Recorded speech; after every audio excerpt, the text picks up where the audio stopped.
오늘 본문 말씀은 베데스다 못에서 38년 된 병자를 고치면서 있었던 유대인과의 논쟁 중에 예수님이 유대인들에게 계속해서 말씀하시는 내용입니다. 38년 된 병자를 고친 일은 굉장히 큰 파장을 일으켰습니다. 왜냐하면 안식일에 그 환자를 고쳤거든요. 그래서 유대인들은 환자보다는 그 안식일에 그 자리를 들고 일어가는 사람을 책망했고, 또 그날 병을 고친 예수님을 비난하고 더 나아가서 박해했다라고 성경은 기록하고 있습니다. 자신들이 정해놓은 안식일의 세부 규칙을 따르지 않았다는 것이죠. 예수님은 그런 사람들에게 안식일의 바른 의미를 알려주기 위해서 계속해서 이들에게 말씀을 전하고 있습니다. 유대인들에게 안식일은 안식일이 아니었습니다. 자신들이 정해놓은 세부 규칙들을 지키느라 오히려 그것에 매여 있고 그것에 사로잡혀 있었어요. 여러분, 생각을 해도 수없이 많은 하지 말아야 할 규례들이 있고, 그 날의 안식일을 우리가 그렇게 지켜야 한다면, 주일을 지켜야 한다면 주일이 평안하겠습니까? 오히려 우리의 숨통을 조이는 날이 되는 것이죠. 하나님은 이스라엘 백성들에게 안식하라고 안식일을 주셨는데, 그들은 오히려 안식일 날에 자신들 스스로 자신들의 숨통을 조이고 있는 거예요. 자신들이 만드는 규칙 때문에 이것도 하지 말아야 되고 저것도 하지 말아야 되고 이래서는 안 되고 저래서는 안 되고 안식을 누리지 못하고 있는 것입니다. 이런 사람들에게 예수님이 뭐라고 말씀하셨습니까? 아버지께서 이제까지 일하시기 때문에 나도 일한다는 것이죠. 38년 된 병자를 고친 것은 누구의 일이라는 것입니까? 하나님 아버지의 일이고 그 아버지의 일을 내가 하였다는 것입니다. 그러니까 하나님은 지금도 일하고 계시고 지금도 역사하고 계시고, 그렇기 때문에 나도 지금 이 안식일 날에 이 환자를 고쳤다는 것입니다. 안식일을 잘못 이해하는 사람들에게 안식일 날은 안식을 주기 원하신다는 것이죠. 병자에게 안식은 무엇입니까? 병이 낫는 겁니다. 그게 안식입니다. 그래서 하나님은 안식을 주시는 분이고, 그 안식을 주시는 하나님은 지금까지 일하고 계시고, 나도 그래서 이 안식일 날에 안식을 누리지 못하는 이 환자를 고쳤다는 것입니다. 근데 유대인들은 예수님의 말씀을 전혀 이해하지 못했어요. 왜 그렇습니까? 자신들이 정해놓은 규범, 틀이 있었거든요. 그 말에, 그 규범과 틀에 예수님의 말씀이 와닿지 않는 것입니다. 자신들의 생각한 규범과 틀이 강하니까 예수님의 말씀은 그들의 마음속에 박히는 것이 아니라 그 틀 때문에 그들의 마음속에 들어가지 못하는 거예요. 튕겨져 나갑니다. 오히려 예수님의 말씀을 듣고 사람들은 더 강팍해졌습니다. 그러면서 예수님을 이제는 심지어 죽이려고 했습니다. 네가 감히 하나님과 너를 동등하게 여긴단 말이야? 말씀이 중심에 없으면, 자신의 생각과 틀에 사로잡혀 있으면 사람들은 완고해집니다. 이스라엘의 초대왕 사울입니다. 우리가 역사서를 계속해서 사무엘서를 공부해서 알지만 사울은 초대왕으로 뽑힐 만한 충분한 인품과 또 왕으로서의 용맹함과 여러 가지 자질을 갖춘 사람이었음을 우리가 알 수 있습니다. 그런데 사울은 실패한 왕이 됐습니다. 인간적으로 봤을 때는 굉장히 탁월한 사람이었어요. 생긴 것도 잘생겼어요. 키도 크고 퍼펙트한 사람이죠. 그런데 그는 실패한 왕이 됐습니다. 왜냐하면 그의 중심에는 하나님의 말씀이 없었거든요.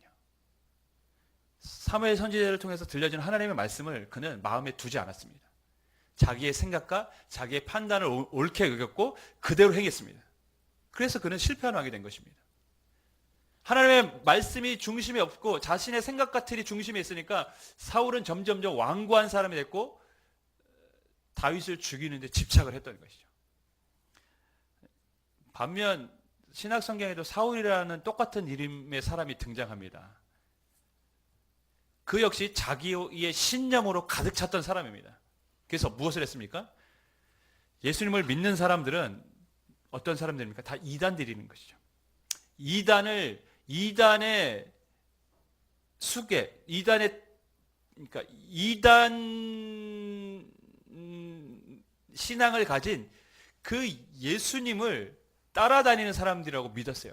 그러니까 거룩한 하나님의 이름을 모독한다고 사울은 그렇게 생각하고 있었고, 그래서 예수님을 믿는 사람들을 다 쳐잡아 죽이려는 마음을 가졌습니다. 사울 역시 자신의 신념으로 가득 찼기 때문에 하나님의 말씀이 들려오지 않았어요. 완고했습니다. 근데 다메섹에서 사울아 네가 왜 사울아서 이름을 부르고 나는 네가 핍박하는 예수라는 하나님의 음성을 그는 어떻게 했습니까? 그의 마음에 두었습니다. 주님의 음성으로 받아들였습니다. 그는 더 이상 완고한 사람이 아니라 하나님의 말씀에 사로잡힌 사람이 됐습니다. 그래서 그는 변화됐어요. 우리가 아는 신약시대의 가장 위대한 믿음의 사람으로 하나님께 쓰임을 받았습니다. 하나님의 말씀이 없고 자기의 생각과 틀에 사로잡혀 있으면 변화되지 않습니다. 점점점 완고해집니다. 그러나 하나님의 말씀을 우리의 중심에 새기면, 중심에 두고 살아가면 그때부터 말씀은 우리의 삶에서 역사하기 시작하고 그 사람을 바꾸어 놓는 줄 믿습니다. 그래서 말씀이 중요한 것입니다. 제가 연초에 이제 성경 일독 여러분에게 하자고 해서 여러분들 다 이제 하고 계시고, 물론 제가 이렇게 딱 추세를 보니까 불가능하신 분들도 계세요. 물론 기적적으로 며칠 동안 밤새도록 읽으면 올해 안에 뭐 마칠 수도 있는 분도 있을 것 같아요. 하지만 제가 사역을 하면서 그러한 기적은 좀처럼 일어나지 않았기 때문에 별로 기대하지는 않습니다. 그럼에도 말고 제가 이제 말씀을 드리고 싶은 것은 뭐냐면, 멈추지 말고 그냥 계속 연결해서 내년에도 읽으셨으면 하는 바람이 있어요. 또 올해 새로 시작해야지 하면 제가 보기에 또 쉽지 않습니다. 그냥 연결해서 읽으면 그럼 2년에 1독을 하는 거 아니에요? 그런 목표를 갖고 하셔도 되고, 또 속도가 빨라지면 좀 빨리 끝내고 나면 또 따라잡을 수도 있고 하니까요. 2년에 1독을 하든지 3년에 2독을 해도 되고, 그렇게 성경을 읽기가 우리 삶에 체질화되면 성경을 일독하는 것이 이제는 제가 보기엔 어렵지 않게 될 거라고 생각합니다. 그래서 여러분 포기하지 마시고 그냥 연결해서 읽으시면, 새롭게 시작한다, 내가 새롭게 일독을 꼭 해야겠다, 이러한 거룩한 열심은 안 가셔도 돼요. 내가 1년에 꼭 1독을 해야, 이렇게 안 하셔도 돼요. 2년에 1독 하셔도 되고 3년에 2독 하셔도 됩니다. 여러분, 이렇게 우리가 말씀을 우리 삶에 두고 말씀을 읽고 말씀을 배우기 시작하면 그 말씀은 우리 삶에 이 굳어진 마음을 부드럽게 만드는 하나님의 능력의 말씀이 될 줄 믿습니다. 여러분, 말씀을 마음에 새기시길 주님의 이름으로 부탁을 드리겠습니다. 여러분, 요한복음에서 계속해서 강조하는 것이 뭡니까? 예수님은 누구신가에 대한 부분입니다. 계속해서 예수님이 어떠한 분이신지를 우리에게 소개하고 있습니다. 세례 요한은 세상 죄를 지고 가는 하나님의 어린 양이라고 했습니다. 가나 혼인잔치에서 예수님은 물을 포도주로 바꾸시면서 새로운 시대, 기쁨의 시대, 축제의 시대가 이제 예수님으로 인해 열려졌음을 우리에게 알려주고 있습니다. 수가성 여인을 통해서 예수님 대화를 통해서 무엇을 알려주십니까? 이제 이전과는 다른 새로운 예배가 시작될 것이다. 영과 진리로 예배하는 그 예배가 이제 우리의 예배가 될 거라고 예수님은 말씀하셨습니다. 그 새로운 예배를 우리에게 가져다 주시는 분이 예수님이십니다. 오병이어의 기적을 통해서는 생명의 떡이라고 말씀하셨습니다. 내가 생명의 떡이다. 맹인을 고치시고 나서는 내가 세상의 빛이다, 이렇게 소개했습니다. 죽은 나사로를 살리고는 뭐라고 말씀하셨다고요? 나는 부활이고 생명이다. 요한복음 14장에서는 나는 길이요 진리요 생명이다. 나로 말미암지 않으면 아버지께로 갈 자가 없다. 요한복음은 계속해서 예수님이 어떠한 분이신지를 우리에게 알려주고 있습니다. 그런데 믿지 않는 사람들이라면 예수님이 이렇게 자기를 소개하고 있고 예수님을 알려주고 있는데 이 부분에 대해서 의심을 가질 것입니다. 아니 어떻게 예수님이 생명의 떡이 모든 사람을 살리는 생명의 떡이 될 수 있어? 어떻게 예수님이 모든 사람을 비추는 세상의 빛이 될 수 있어? 어떻게 예수님을 믿으면 부활이고 생명을 얻을 수 있어? 이 모든 것이 어떻게 가능하단 말이야? 이 모든 것이 어떻게 가능할까요? 이 질문의 해답은 요한복음 1장에 나와 있습니다. 바로 예수님은 태초부터 계신 하나님이시기 때문입니다. 하나님이 육신의 몸을 입고 이 땅에 오셨기 때문에 그 모든 일이 가능한 것입니다. 가능하게 된 것입니다. 사람은 그렇게 할 수가 없습니다. 하나님만이 우리에게 영원한 생명을 주시며 하나님만이 어두운 인생에 빛을 비춰주시고 하나님만이 우리를 다시 부활시켜서 영원한 생명을 주실 수 있습니다. 왜냐하면 하나님이 생명의 창조주이기 때문에 그렇습니다. 창조자이기 때문에 그렇습니다. 할렐루야. 하나님이 이 땅에 오셨습니다. 요한복음은 계속해서 이 사실을 강조합니다. 1장에서도 강조하고요. 요한복음 3장 16절에서도 세상을 이처럼 사랑하사 누구를 주셨다고요? 독생자를 주셨습니다. 하나님이 독생자를 주셨습니다. 그분이 예수님이라는 것이죠. 5장에서도 예수님이 유대인들에게 친히 내가 하나님의 아들이다 이렇게 자신을 소개하고 있습니다. 그리고 요한복음 기록 목적 20장 31절에서도 내가 이것을 쓴 것은 너희가 예수님이 하나님의 아들이심을 믿고 영생을 얻기를 원하기 때문이라고 밝히고 있습니다. 하나님이 이 땅에 오셨기 때문에 그분은 세상 죄를 지고 가는 어린 양이 될 수 있는 것입니다. 그분이 세상의 빛이 될 수가 있습니다. 부활이고 생명이 될 수 있습니다. 그래서 예수님이 오신 이 성탄절은 너무나도 인간의 역사의 위대한 날입니다. 인간이 아는지 모르겠지만 어쨌든 간 사람은 인류의 역사의 기준을 무엇으로 삼았습니까? 예수님의 오심으로 삼았습니다. AD와 BC로 나눈 거 아닙니까? Before Christ, Anno Domini. 주전과 주후로 나눴어요. 무슨 생각을 갖고 주전과 주후로 나눴는지 모르겠지만 분명한 것은 예수님이 이 땅에 오신 것은 인류의 역사의 분기점이 된 것은 명확한 사실입니다. 왜냐하면 하나님이 이 땅에 생명을 주시기 오셨기 때문입니다. 금요일날 새벽 예배를 갔다 왔는데 저희 두 아들이 새벽 예배를 갔다 오면 금방 일어나서 찾아옵니다. 저를. 저 혼자 거실에서 이렇게 자는데요. 그 아들들과 아주 심오한 이야기를 나눴습니다. 그날 새벽에는. 새벽은 아니죠. 한 7시쯤 된 것 같아요. 종교 다원주의를 나눴습니다. 8살짜리 아들과 11살짜리 아들과 함께. 그 시작은 은유의 말로 비롯됐습니다. 은유가 자기 친구는 성당에 다닌답니다. 네, 그러면서 자신 있게 성당 다니는 사람은 하느님을 믿고 교회 다니는 사람은 하나님을 믿는 거라고 얘기합니다. 그랬더니 성당은 뭐냐고 물어보는 거예요. 그래서 제가 이걸 어떻게 설명을 해줘야 되나 그래서 얘기를 해줬어요. 성당도 교회도 똑같이 예배하는 곳이고 다 하나님을 예배하는 사람들이야. 근데 거기는 하나님을 그냥 하나님이라고 불러. 다 같은 하나님이야. 이렇게 알려줬어요. 근데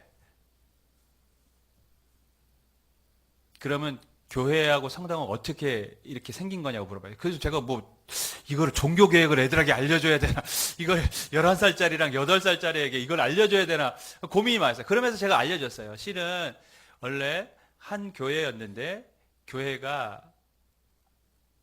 사람들이 좋지 않은 일을 하니까 어떠한 사람들이 교회는 이래서는 안 돼 하고 교회는 하나님이 원하시는 교회가 돼 하고 새롭게 교회를 만들었는데 그게 바로 우리가 지금 말하는 교회, 기독교라고 말하는 것이고 그 사람은 천주교 캐톨릭들이야. 근데 실은 그들이 믿는 하나님과 우리가 믿는 하나님은 같은데 그 사람들도 예전에는 예수님을 하나님이라고 믿었는데 요즘은 좀 달라.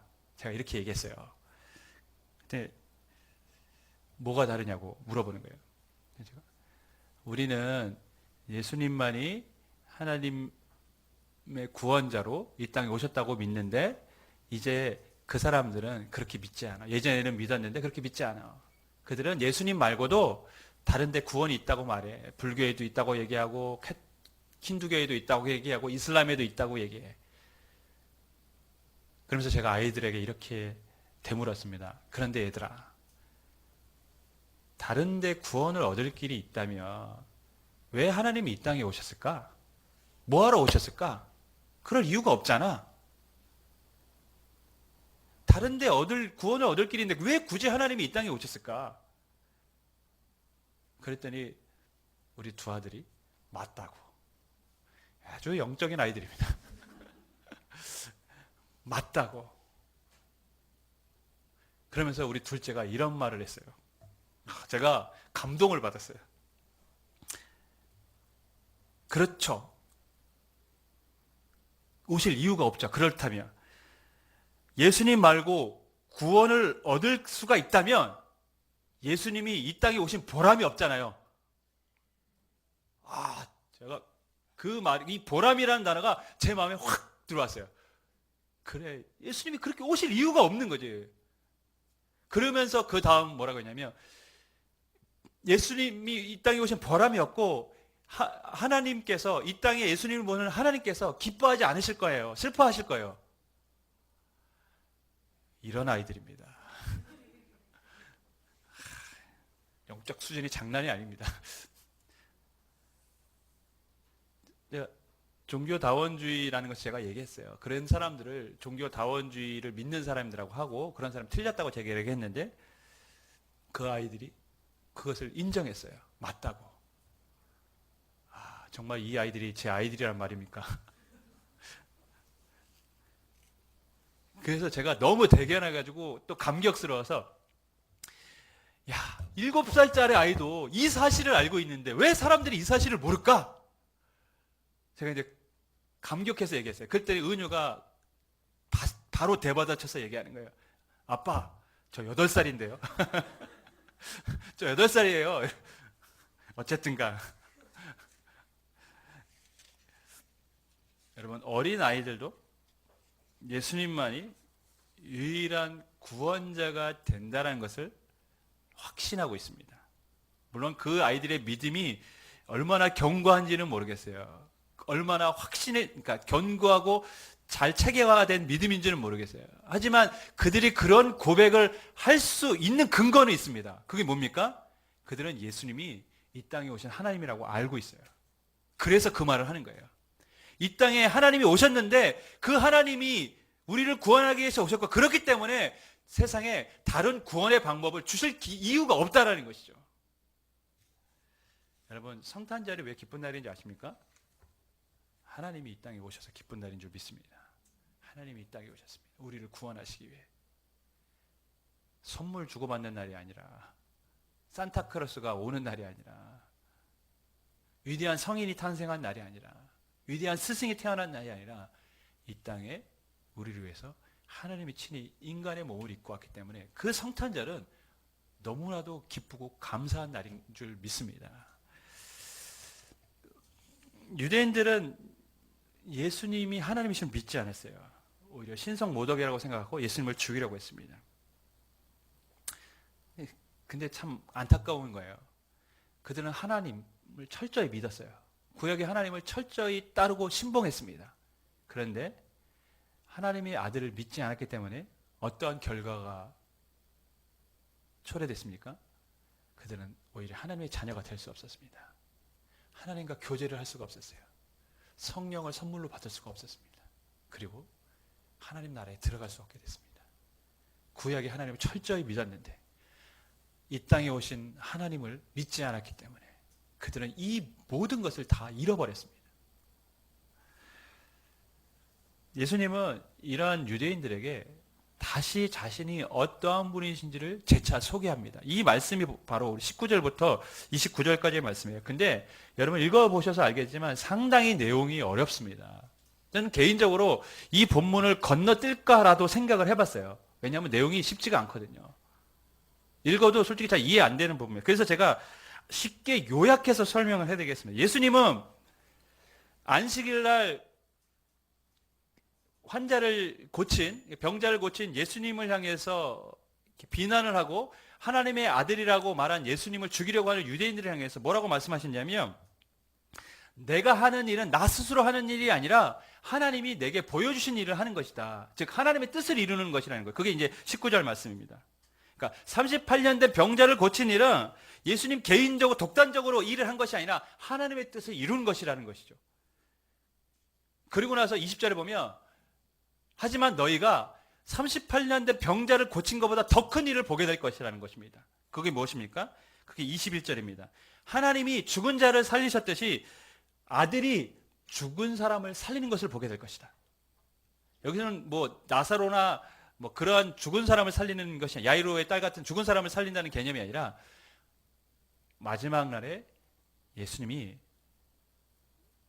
육신의 죽음을 당한 성도들을 일으켜서 생명을 주신다는 것을 너희들이 알게 될 거라는 말씀입니다. 그러면 하나님이 그러니까 예수님이 어떻게 사람들에게 생명을 주실 수 있습니까?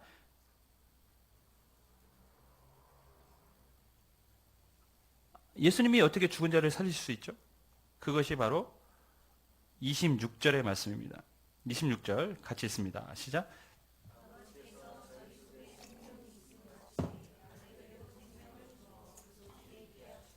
하나님이 죽은 자를 살리시는 것 같이 아들도 사람을 살려서 생명을 주신다고 했는데 그렇게 할 수 있는 일은 뭐냐? 하나님이 아들에게 생명을 주셨기 때문에 예수님은 죽은 자를 살리실 수 있다고 지금 말씀하고 있습니다.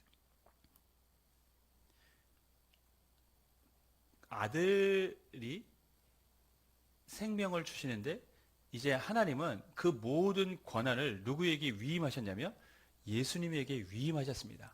그러니까 생명을 주고 말지를 결정하는 것은 이제 누구입니까? 예수님이십니다.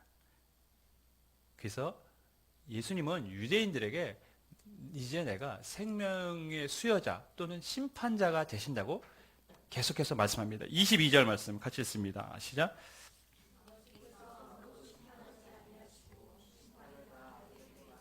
(27절도) 있습니다. 또 인자됨으로 말미암아 이제 심판하는 권한은 누구에게 있습니까? 예수님에게 있습니다. 그러면 예수님은 왜 유대인들에게 예수님이 생명의 주관자이고 마지막 날에 심판하시는 분이라고 자기를 지금 소개하고 있는 것일까요? 예수님의 안타까움이죠. 지금 하나님의 아들을 믿지 않는 그들, 그래서 오히려 하나님의 백성에서 떨어져 나간 그 이스라엘 백성들이 안타까운 것입니다. 너희가 지금은 모르지만 내가 마지막 날에 생명을 주고 너희를 심판하는 심판의 주다. 나를 믿으라는 것이죠. 근데 유대인들은 믿지 않았습니다. 우리가 자녀들에게 가끔 좋은 얘기만 하지 않잖아요. 자녀들이 안 좋은 행동을 반복하면 책망도 하잖아요. 그리고 뭐라 합니까? 경고의 말도 합니다. 너 나중에 어떻게 해야 된다고요? 계속해서 그 일을 하면 혼나? 매 맞을 줄 알아? 뭐 선물 안 사줄 줄 알아? 뭐 저 같은 경우는 막 그래요. 약속 취소야? 막 이렇게. 왜 그렇게 할까요? 그들이 달라지길 원하기 때문이죠. 일반적으로 이제 심판하면 그리스도인들은 이 땅에서 무엇을 잘했는지 못했는지에 대한 평가라는 의식을 갖고 있어요. 예, 보통 우리가 그리스도인이 심판받는다고 생각하면 우리가 하나님 앞에 섰을 때 내가 이 땅의 삶을 어떻게 잘 살았나 못 살았나 평가를 받는다. 물론 그런 의미도 담겨져 있습니다. 그래서 그리스도인들이 이 심판이라는 단어를 들으면 마음이 편치 않아요. 왜 그렇습니까? 여러분 심판이라는 단어를 들으면 마음이 편합니까? 편치 않아요. 왜? 특별하게 잘한 게 없거든요. 마음속에 심판이라고 생각하면 조금 부담스럽습니다. 감추고 싶은 부분도 있고 지금 이 모양 이 모습으로 하나님 대면했다가는 별 면목도 없는 것 같고 대부분의 그리스도인들이 이런 마음으로 이 땅을 살고 있습니다. 여기 계신 분들도 뭐 예외는 아니고 저도 물론 마찬가지입니다. 그러면서도 가끔 그리스도인들은 참 대단하다는 생각도 한편으로 또 가지게 됩니다. 왜냐하면 그렇게 심판날 주님을 뵐 면목이 없다고 생각하면서 그래도 계속 똑같이 살아요. 그게 참 대단한 거예요. 안 그렇습니까? 이러기도 쉽지 않습니다. 그런 부담감이 있는데 그렇게 또 살아요. 여러분, 이 세상에 다양한 사람들이 살고 있고 다양한 모습으로 살아가고 있습니다. 외적인 생김새도 다르고 삶의 질도 다릅니다. 부자도 있고 가난한 사람들도 있습니다. 돌고 도는 게 돈이라고 했지만 그 돈은 우리에게 돌아오지는 않습니다. 힘들게 이 땅을 사는 사람도 있습니다. 종교도 다르고 추구하는 그런 삶의 스타일도 다릅니다. 다 다양한 사람들이 다양한 모습과 다양한 형태와 다양한 생각과 다양한 가치관과 다양한 기준을 갖고 이 땅을 살고 있습니다. 그런데 똑같은 게 있어요. 그게 뭐냐면 결국엔 다 죽는다는 겁니다. 예외가 없습니다. 죽음에는 예외가 없어요. 이 말은 모든 사람은 다 심판을 피할 길이 없다라는 말씀입니다. 여러분, 우리는 심판을 다 맞이하게 됩니다. 피할 길이 없어요. 벌써 12월 오늘 18일, 다음 주가 마지막 주더라고요. 성탄절이. 세월이 얼마나 빠릅니까? 여러분의 남은 인생을 어떻게 살길 원합니까? 심판날 만날 주님을 뭐 하라고요? 너 맞을 준비해. 찬양이 있어요. 심판날 만날 주님을 너 맞을 준비해. 우리 주님 만날 준비를 하고 살아야 됩니다. 제가 성경을 읽으면서 반복적으로 듣는 하나님의 음성 메시지가 있습니다. 그것은 어떠한 직분, 어떠한 위치에 올랐느냐가 중요한 것이 아니라 어떻게 살았느냐가 더 중요하다는 것입니다. 왕, 아무 소용 없습니다. 하나님 앞에. 왕이라도 하나님 앞에 책망받고 하나님 앞에 징계를 받는 것입니다. 하지만 목동이라도 어부라도 하나님이 칭찬하시고 하나님 앞에 쓰시는 사람이 되기도 합니다. 어떤 자리에 올랐고 어떤 위치에 있느냐가 중요한 것이 아니라 지금 우리에게 중요한 것은 내가 지금 어떻게 하나님 앞에 살고 있고 어떻게 주님을 맞을 준비를 하고 살아가고 있느냐가 더 중요하다는 것이죠. 하나님이 우리에게 갖고 있는 심판의 기준은 무엇을, 그러니까 어떤 업적을 남겼느냐가 아니라 어떤 위치에 올랐느냐가 아니라 지금 우리가 믿음의 싸움을 하고 있느냐, 믿음을 지키고 있느냐, 그리고 주님을 위해 살고 있느냐가 하나님이 우리를 심판하신 심판의 기준이 되어집니다. 주 안에 사랑하는 여러분, 바라기는 심판날 만날 주님을 준비하는 여러분의 삶이 되기를 주님으로 간절히 축원하겠습니다. 예수님이 말씀하시는 심판은 우리의 삶의 잘잘못을 따지는 그런 심판은 아닙니다. 예수님이 말씀하신 심판은 생명을 얻느냐 못 얻느냐에 대한 심판입니다. 29절 말씀 우리 같이 읽습니다. 시작.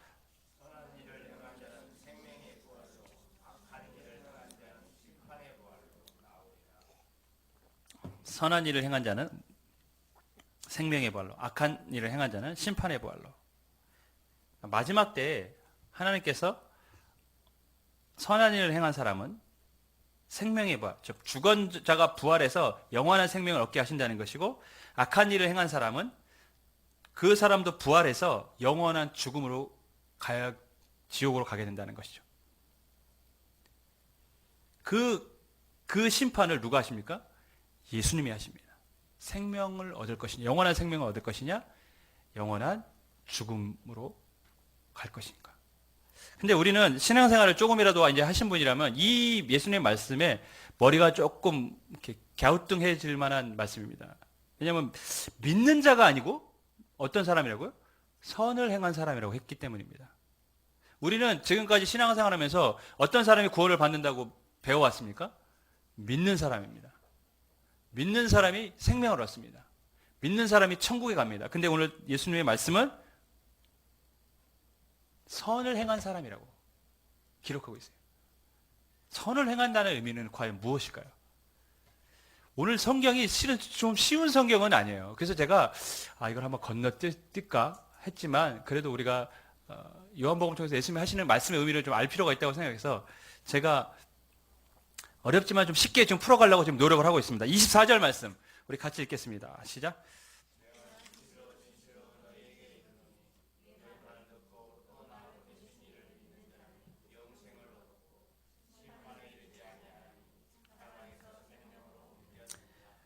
영생을 얻는 사람은 어떤 사람이냐면, 심판에 이르지 아니하는 사람은 어떤 사람이냐면 예수님의 말씀을 듣고 예수님을 보내신 하나님을 믿는 사람이라고 이제 정확하게 말씀하셨습니다.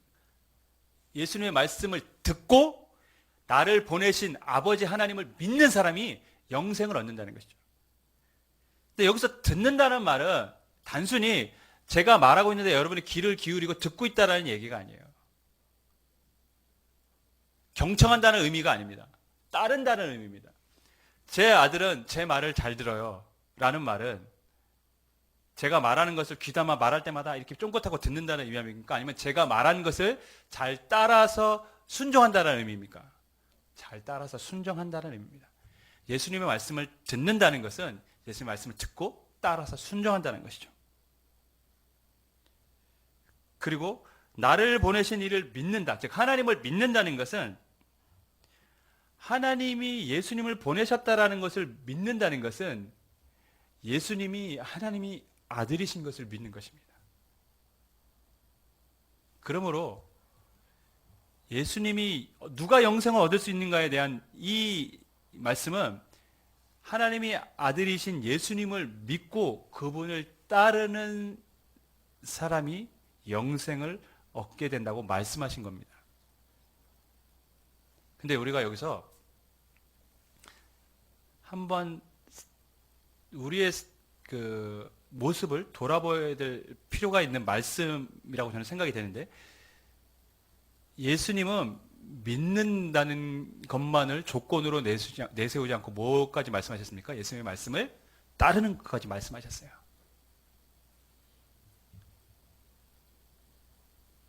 이 말에는 예수님을 믿는다는 것은 당연히 예수님을 따르는 삶이 따라온다라는 것입니다. 여러분, 예수님의 말씀을 믿고 우리가 예수님을 믿는데 예수님의 말씀과 상반된 행동을 합니까?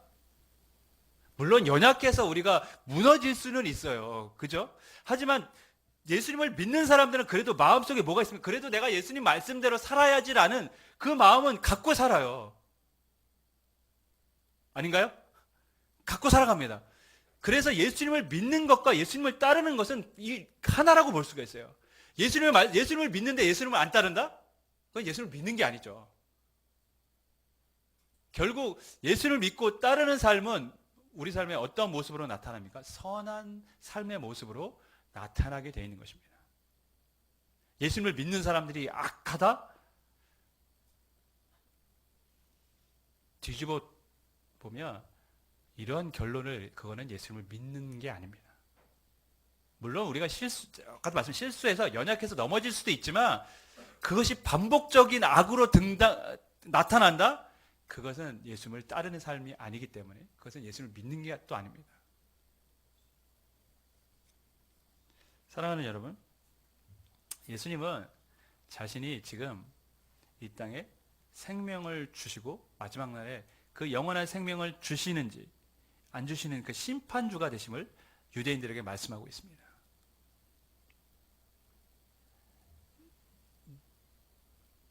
그 예수님을 받아들이길 원하시는 것이죠.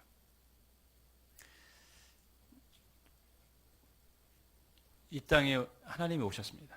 그래서 그분은 생명을 주시는 분이고 심판의 주가 되십니다. 그래서 성경은 예수님만이 우리에게 유일한 구원자가 되심을 정확하게 선언하고 있습니다. 천하 만민에게 구원을 얻을 다른 이름을 우리에게 주신 적이 없습니다. 우리는 이미 예수님을 믿고 영생을 성경은 이 영생이 미래에 주어지는 것이 아니라 이미 우리에게 주어진 것이라고 얘기합니다. 오늘 본문도 제가 이제 본문이 좀 어려워서 또 내용이 많아서 생략했지만 실은 본문의 내용도 이미 믿는 사람들은 영생을 얻었다고 말합니다.